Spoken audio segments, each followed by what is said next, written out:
We've had quite a shortage of Why You Should episodes because random reasons like power outages. I apologize for that. There's nothing I could really do about it. It's kind of frustrating, but, well, there's a buildup of things that I want to talk about, so let's get started with at least one of them today. This is something that kind of happened to me rather recently, and it sucks. It's going to be a not a really fun realization and issue, but I've seen it happen to a couple of people very recently, and so we should talk about it. When you go look for a job and you don't get the job, it's really important to ask why. And you didn't get the job, so it, doesn't matter anymore that much. You could ask them, you could bother them, and sometimes you need to kind of bother your potential employer and tell me why you're not giving me this job. This is obviously talking about technical jobs that you have interviews for, technical interviews at times, and other more serious interviews, a couple of steps usually. Ask why. A lot of people don't do this. Ask why. Bother them why. And you know what? If it's incredibly difficult to get a hold of them and they really, really don't tell you why, then you probably don't want to work there anyways because they're assholes. But most often, they will actually tell you why. And it's never nice to hear, but it is really, really important because if you want that job and you didn't get it because you're not good enough at a specific thing, you want to know so you could get better. And this is really, it sounds stupid and obvious, but a lot of people just don't do this. And you know this. This is basic. It's basic that you need to recognize the problem and then work on the problem. Recognize the problem, figure out a solution, and then do it. Do the solution. But not enough people do it, and I've encountered it recently. Not me personally, but friends of mine. That you should just ask why, really, and it sucks. It feels like crap when you're bad at something that you're trying to be good at. This is what you want to do, and you're bad at it. It's terrible, and I know this personally as well. I mean, everybody has something that they want to be good at, but there aren't. And the best way to get that done is to understand exactly what you're bad at, figure out a solution, and go do it. In my case, for example, I know a couple of fields that I want to be good at that I don't have enough experience, and I just need to do.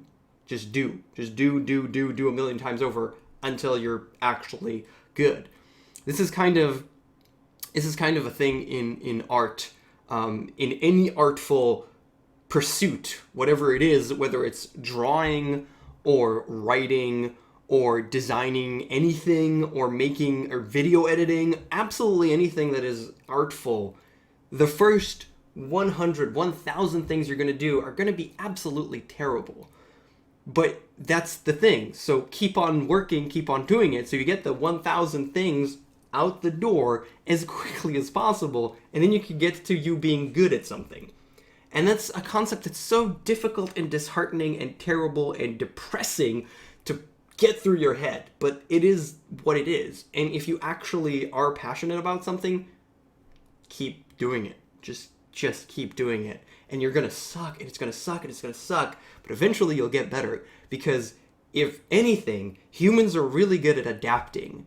Humans are really good at doing something, failing at it, and then getting better. And this is one of the core things that our education systems are not doing at all whatsoever, because they're teaching you that failure is horrible. Well, failure is the best thing ever. Personally, I don't care that you tell me that I did a good job as much as I care about you telling me that I suck. Because if you tell me that I did a good job, there's nothing I can do about it.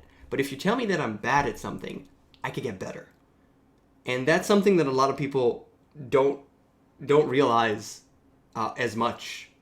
I really don't care if you tell me that I'm amazing at something. It doesn't do anything to me. I want to hear the bad stuff. And this applies to pretty much anything in my life. Tell me how I can make things better. And you know what? I might not care about it. For instance, these videos, if I'd edit them and I'd write a script instead of shooting shit out of my head, they'll probably be better and more interesting. I'll probably get more subscribers and views. If I'll edit these, yeah.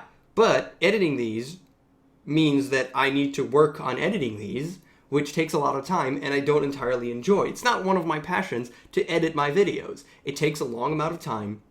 I'm not that proficient in it.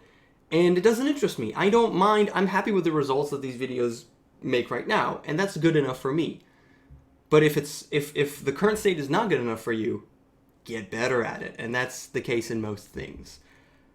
So yeah, ask why. The first step is to understand what's the problem, and only then can you fix it. If you don't ask why, then you don't know.